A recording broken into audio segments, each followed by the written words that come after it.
Every single day, over 150,000 people take their final breath and begin a journey that every one of us will experience.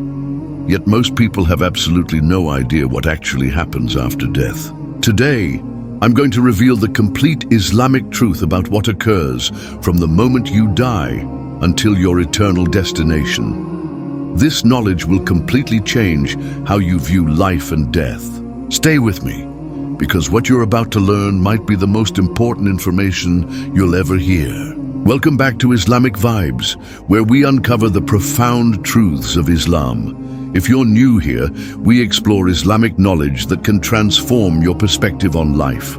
Make sure to subscribe and hit the notification bell, because today's topic is something every soul needs to understand. The moment of death, the soul's departure. The journey begins at the exact moment Allah has decreed for your death.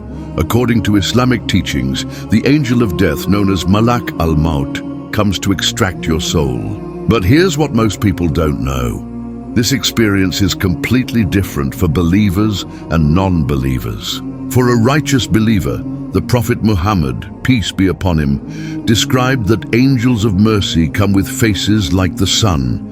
They bring with them the fragrance of paradise and call to the soul, saying, "Come out, O good soul that was in a good body. Come out praiseworthy and receive glad tidings of mercy and fragrance and a Lord who is not angry." The believing soul then comes out easily, like a drop of water flowing from a pitcher. But for the disbeliever or the sinful person, angels of punishment come with faces like coal. They bring with them sackcloth from hell and call to the soul harshly. The soul then clings to the body and is extracted like a skewer being pulled through wet wool, painful and traumatic. What you experience at the moment of death. You'll see things others cannot see. You'll witness the angels. You'll know your fate. And you'll desperately want to return to life, but it will be too late. The Quran states, until when death comes to one of them, he says, "My Lord, send me back that I might do righteousness in that which I left behind." No, it is only a word he is saying, and behind them is a barrier until the day they are resurrected. The journey to the grave. After death, your soul doesn't just disappear. It enters a realm called Barzakh, the barrier between this life and the afterlife. Your body is placed in the grave, but your conscious soul remains connected to it in a way we cannot fully comprehend. The three questions. Here comes the test that determines your experience until the day of judgment. Two angels, Munkar and Nakir, will come to you in the grave. They appear in a terrifying form and ask you three crucial questions. Who is your Lord? What is your religion? Who is this man who was sent among you? Referring to Prophet Muhammad.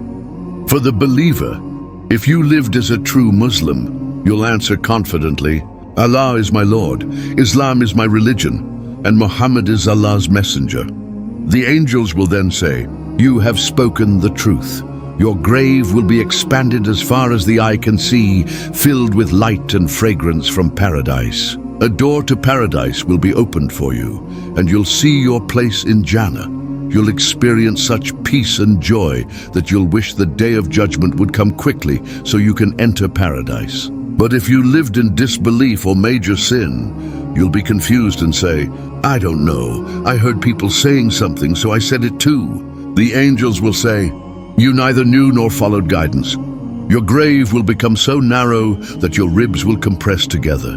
It will be filled with darkness and the heat of hell. A door to hellfire will be opened, and you'll see your place in the fire. You'll be struck with an iron hammer so hard that everything except humans and jinn will hear your scream. The long wait. This state in the grave continues until the day of resurrection. For believers, it passes like a beautiful dream. For disbelievers, it's continuous torment. The Prophet said, "The grave is either a garden from the gardens of paradise or a pit from the pits of hell." The day of resurrection, the great awakening. When Allah wills, the trumpet will be blown, and every soul will be resurrected. You'll emerge from your grave in the same body you had in this world, but it will be recreated perfectly. The Quran says, "And the horn will be blown." and whoever is in the heavens and whoever is on the earth will fall dead, except whom Allah wills. Then it will be blown again, and at once they will be standing, looking on. All of humanity, from Adam to the last person born, will be gathered on a vast plain. The sun will be brought close, and people will be drowning in their own sweat according to their deeds. Some will have sweat up to their ankles, others to their knees, waist, or even covering them completely. The reckoning. Every single action you ever did will be presented to you in a book. If you receive your book in your right hand, you'll be among the successful. If in your left hand, you're destined for hell. The Quran states, so whoever is given his record in his right hand will say, "Here, read my record. Indeed, I was certain that I would be meeting my account." So he will be in a pleasant life, the scale of justice. Your deeds will be weighed on a scale so precise that not even an atom's weight of good or evil will be overlooked. Those whose good deeds outweigh their bad will be successful. Those whose bad deeds are heavier will face punishment. The bridge, As-Sirat, the ultimate test. Everyone must cross a bridge called As-Sirat, which is stretched over hell. It's thinner than a hair and sharper than a sword. Your speed across this bridge depends on your faith and deeds in this life. The righteous will cross like lightning, some like the wind, some like fast horses, while others will crawl slowly. Some will fall into hell because their deeds were not sufficient to carry them across. The Prophet Muhammad will be standing at the bridge calling, "O Allah, save, save," as his followers attempt to cross. Eternal destinations. Paradise, Jannah. For those who successfully cross, paradise awaits. The Quran describes it as having gardens beneath which rivers flow.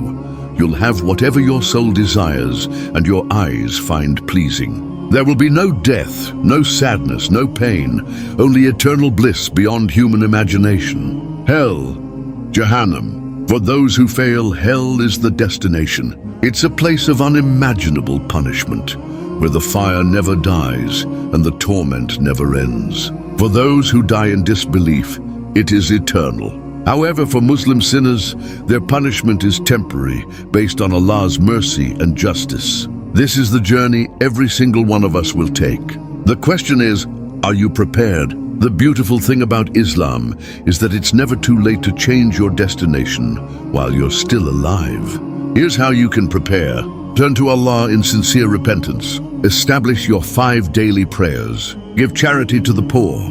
Read and understand the Quran. Follow the example of Prophet Muhammad. Remember, every moment you're alive is a gift and an opportunity to improve your eternal destination. If this video opened your eyes to the reality of death and the afterlife, please share it with someone who needs to hear this message. Subscribe for more life-changing Islamic content. And remember, death is certain, but your destination is still in your hands. What will you choose today? Please subscribe to our channel, Islamic Words, for more enlightening Islamic knowledge.